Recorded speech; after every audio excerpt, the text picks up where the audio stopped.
was like sitting in the stage on a folding chair with a fabric seat.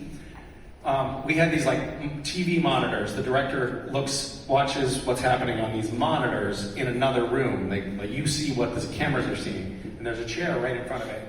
And I'd sit down in my chair, and Jared kept taking the fabric off and just setting it over the wood, and then I'd sit and fall on my ass. And I fell for it like 4 times. I had all my notes, like you put detailed director's notes in the script. Hundreds and hundreds of notes. All kinds of things, like all of your thoughts are just written in pen, pencil, in the margins. Jared took my script. I was like, what am I gonna do? And then we were filming this scene, and I was at the monitors, and Jared and Jensen were in the Men of Letters bunker, and we did take after take, and Jared kept messing up his lines. And Jared never messes up his lines. And I was like, what the hell is going on? I was like, okay, you just yell over the wall. Like, okay, we're gonna go again. You got this, Jared, we got this. We do another take. Fucks up his lines again. All right, just give it one more shot. Just keep rolling, everybody, just keep rolling. Jared, you got this. We do another take. And he screws it up again, and I'm like, all right, cut. And I go into stage, there's a door, and I open the door to talk to Jared, like, see what's going on. And I open the door, and Jared is standing next to the door with a whipped cream pie in his hand. And he's so excited that he just puts his hips into it. So it's like, and he hit me in the face with this whipped cream pie so forcefully that the whipped cream up my nose and back into my eye sockets, and I could like feel it in my brain. And I was just like, I don't know if you've ever how many times have you been pied in the face with whipped cream? Once, actually. You have had it? Yeah. So you know that your vision gets really blurry. Yep. I couldn't see anything for like 10 minutes. It was just like this like weird, it looked like I was looking through a fogged lens, which isn't great when you're trying to direct. But it was just like gross, and the whole crew was in on it. Like the cameras were all rolling on the door so they could capture this moment. I didn't have a change of clothes, but Jensen was nice. He was like, Misha, do you want to borrow one of my shirts? I was like, thank you. Your scene partner is an asshole.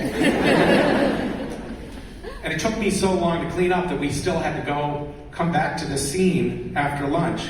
So we broke for lunch, and I was still like picking whipped cream out of my hair as we're walking to the lunch tent. And I was like frustrated, you know? And Jensen was walking right behind me, and he said, hey, Misha. And I said, yeah. I turned around.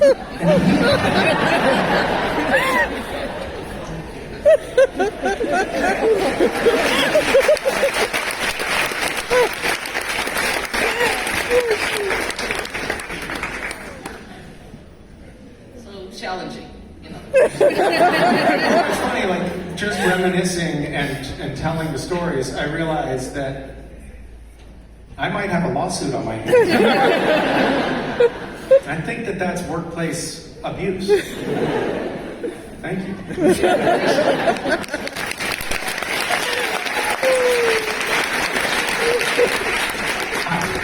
I like your wardrobe. Thank you very much.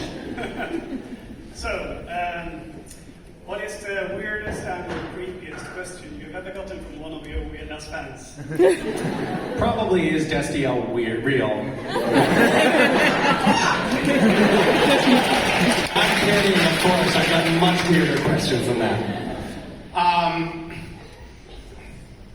God, why? Are you going to try to top it? I should have an answer for that. I've gotten questions about genital size. That's weird. I had somebody ask me to marry them. Not like, will you marry us, but will you marry me kind of thing. And I was like, ha ha. And they were like, no, dead serious, I'm dead serious. Can I think about it? I don't know, I'll think about it. I'll see if I can come up with anything better. Yeah, thank you. Thank you.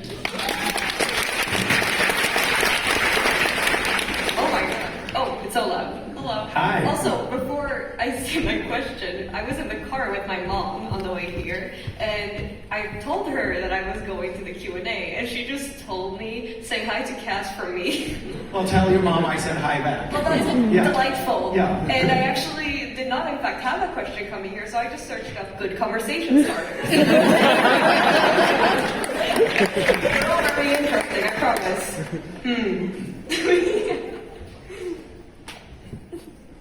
This is taking a while. They're all really weird. I mean, I think that. Well, do you have a hidden talent? Oh, okay. That's good. In terms of a conversation starter, though, Yeah. you wanna jump it right in with that question. Yeah, I'm not very The good whole at that. reading off of the phone thing, it slows it down a little That's bit. why I don't have friends. What are your hidden talents? Well, I don't really have any, not gonna I can't believe that. I guess I can do the thing with my nose where I can like that, but that doesn't really count as a hidden talent if you ask me. Well, it is hidden. Like I didn't know Yeah. until you did it. So Yeah. that's pretty cool. But I don't really think it counts. When did you discover that you could do that? I don't know. I was a kid. Just so My you little know, brother thought it was funny. your nose is going like if you inhale, your Yeah. nostrils are closing up like that. Yep. So you can't breathe hard through your nose. Yes, I can. I do that like it's a different thing. Like I can breathe, but I can also. It's a different thing. You just do it. I can't do that at all. I'm very impressed. My brother used to think it was pretty funny when we were little, so. I think it's pretty good. Yeah. Yeah. But what about you? That's what I was asking. Well, I wonder if I just have too much nose hair. And that's keeping, maybe you have like a very smooth inner nostril. I don't know. I haven't checked. Do you don't shave your inside your nostrils? No. No. Interesting.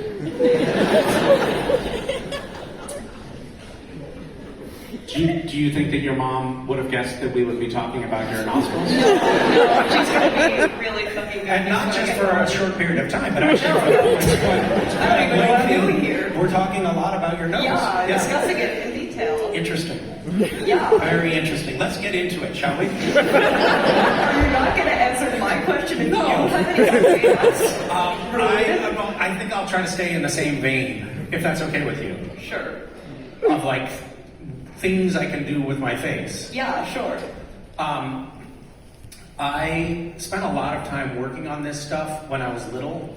It felt like important. Yeah, to me. really important. I saw somebody make a flower out of their tongue. Oh yeah, my friends could do that. You have friends that can do this? Yeah, I cannot do that. Well, that's how I felt first too. But if you stick with it, I can't even whistle. maybe go to drama school for it or something. That's a great idea. Here, can I demonstrate for you? Of course. Because I don't want you to think that I'm just saying I can do it, but really I can't do Yeah. it. Okay.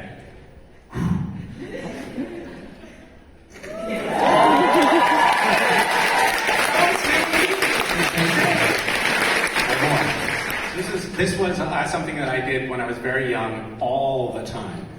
And my parents then convinced me that if I kept doing it, it would stick that way. But that's not true. They were lying.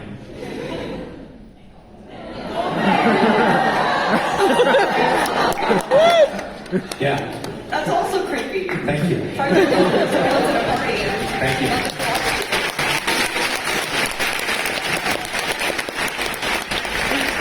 Hi. Before I ask you a question, I have a tradition. I give the guest I like Swedish candy. Oh, thank you. Is this like on an airplane where I'm supposed to take one, or the basket as well? I'll eat these and then I'll bring the basket back to you. Thank you. That's very nice.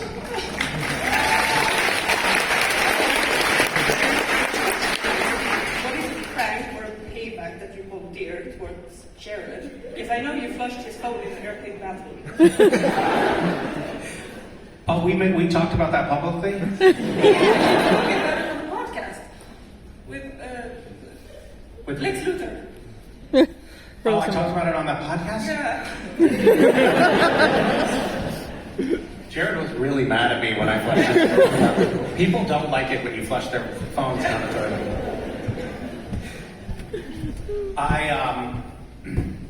We were on this flight, and I went to the bathroom, and Jared opened the door while I was in the bathroom and took a picture of me. So I flushed his phone down the toilet.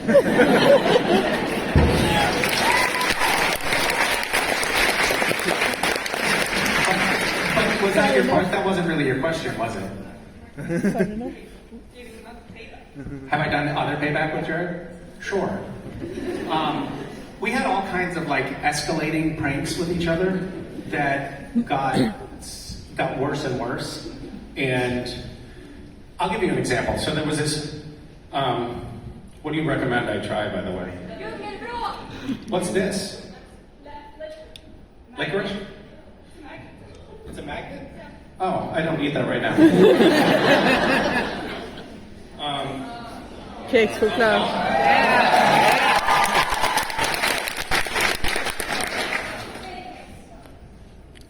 Not bad.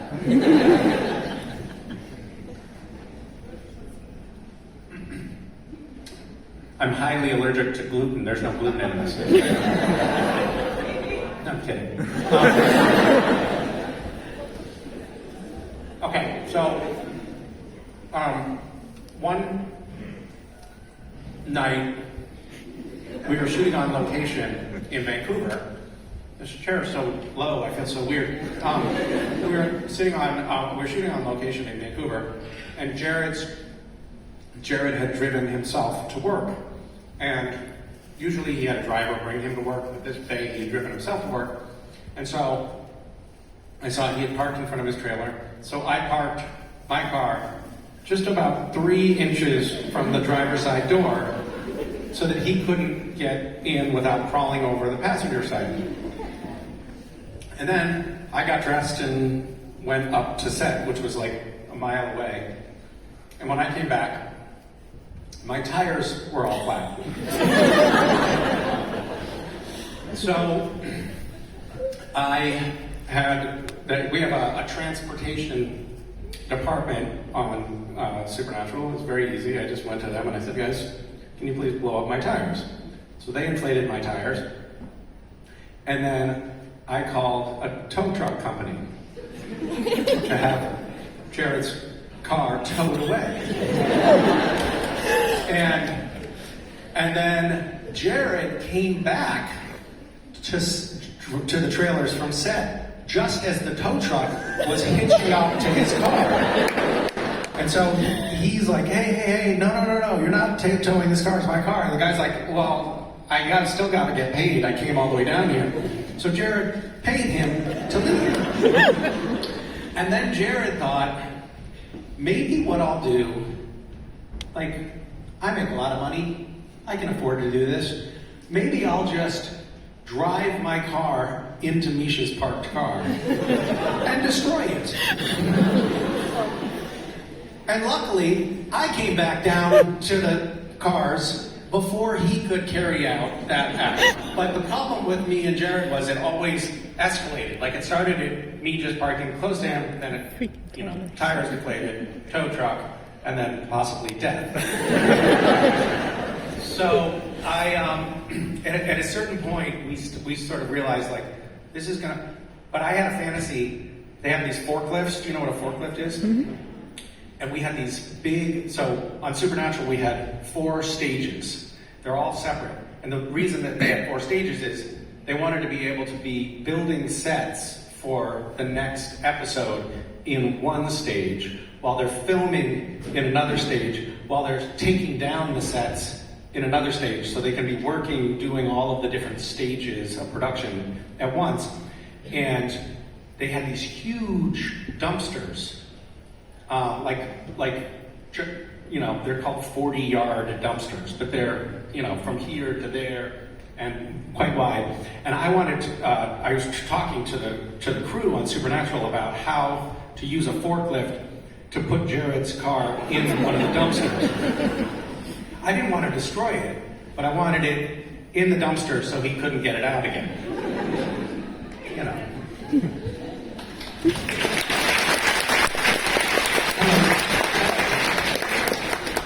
My name is Robert. Hello. Hello. And in Supernatural, there is a lot of research doing for making potions and stuff, and Crowley and the Castiel are zip-zopping around all over the place and thank you, to get some holy oil or something. But they are never coming to Sweden to do that, and why? Wait, they're never doing what?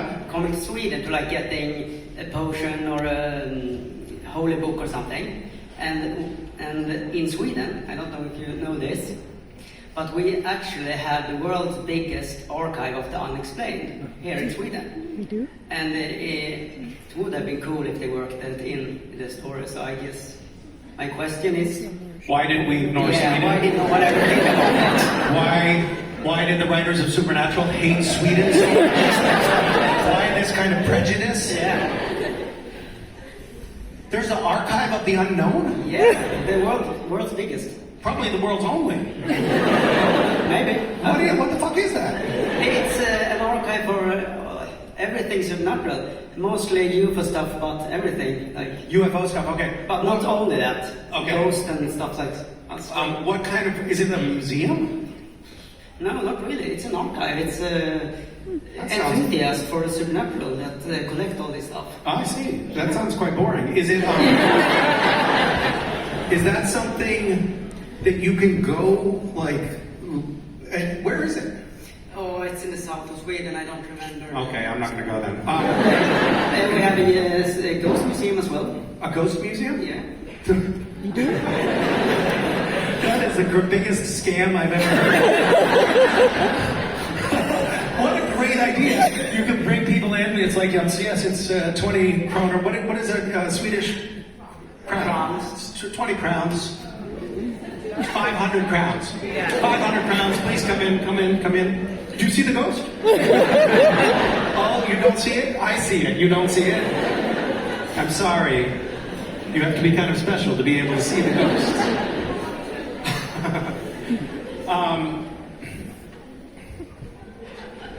I'm sorry that we have forsaken your country. I mean, we didn't do a whole lot of international work, to be fair.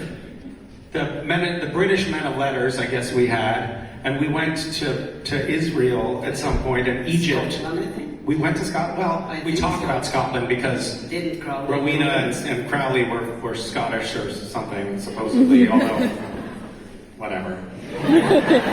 Accents are kind of all over the map.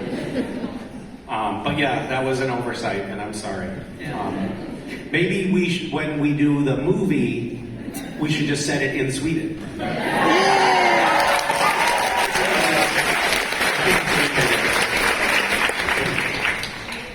Okay, bye. Hi. Hi, you're gonna ask a question together. Yeah. Okay. We've heard about a certain close-up and a slow wedgie.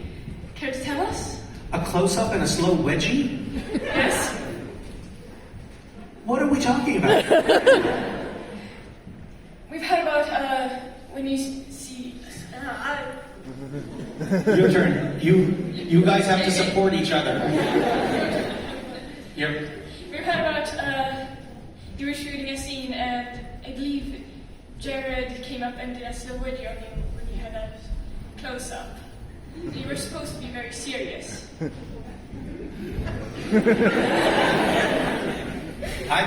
Is that something that anyone else has heard about? That might be true. That sounds like something Jared would do. I guess we're talking about those kind of things today a lot. Jared, I think, got bored on set after about season 1. And so to pass the time, he would try to mess with everybody. And if he found that somebody would laugh while he was messing with them, while they were on camera, another actor, then he would do it more. So he didn't care how many takes he ruined. And I was no good at not laughing. Like, I just can't do it.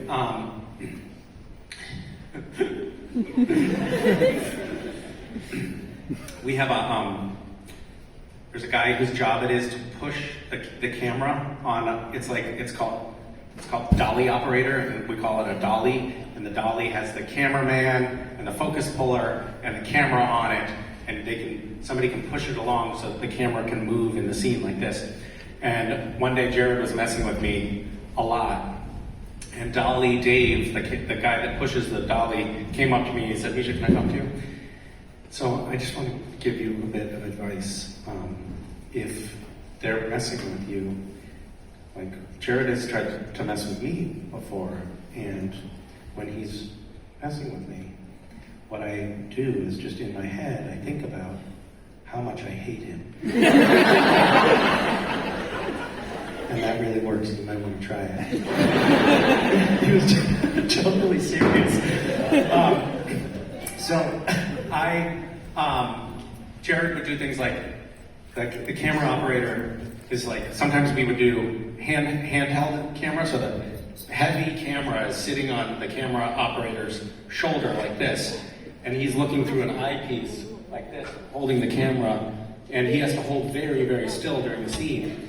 And a lot of times, if you're Castiel and I'm Sam, right, in the scene, and you're talking and I'm talking, what they'll do is they'll do a close-up of Castiel, so the camera is just seeing Castiel's face, and Jared, as Sam, will be saying Sam's lines, but he'll be right next to the camera, like this will be the edge of the camera box, right like this, and Jared will sometimes just have one eye poking out from behind it, and that's so that Castiel's eyes are looking close to the camera, but not in the camera. That's the idea. But that means that sometimes Jared, as Sam, would be right next to the camera operator who's holding this heavy camera. And during the scene, when Jared wasn't, if we were actually close together, he would do this thing with his leg. He has like long legs, and he's able to just lift his leg all the way up. So below frame, he would often be putting his toes here and just be going like this. And at the same time, he had a pair of tweezers. Do you know what tweezers are? And he'd be pulling ear hair out of the camera operator's ear, who's going, "Gah, gah." But he can't move because it'll mess up the shot. So he's like, "Gah, gah." All kinds of things like that were happening all of the time. Do I have to leave? 2 more minutes. Oh, I see the countdown clock. I was... I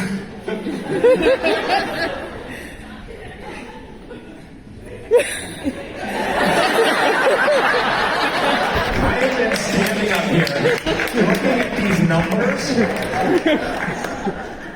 for the last hour, and I was like, what the fuck are those numbers? Why are there numbers that I'm looking at? I had no idea it was to tell me to get off stage.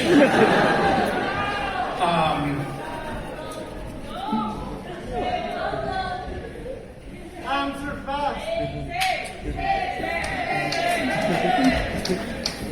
Oh, okay. Everybody's like, no, Misha, we're supposed to do other things. It was going to get really boring, even more boring if I stayed, so I think this is a good stopping point. We got to talk about ear hair and nose hair today, which I think is great.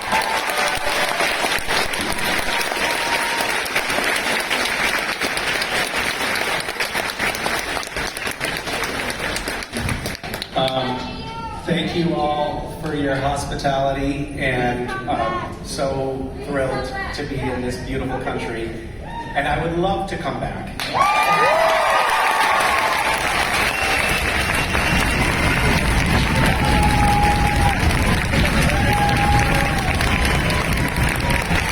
Det är säkert någon som kommer med det sen.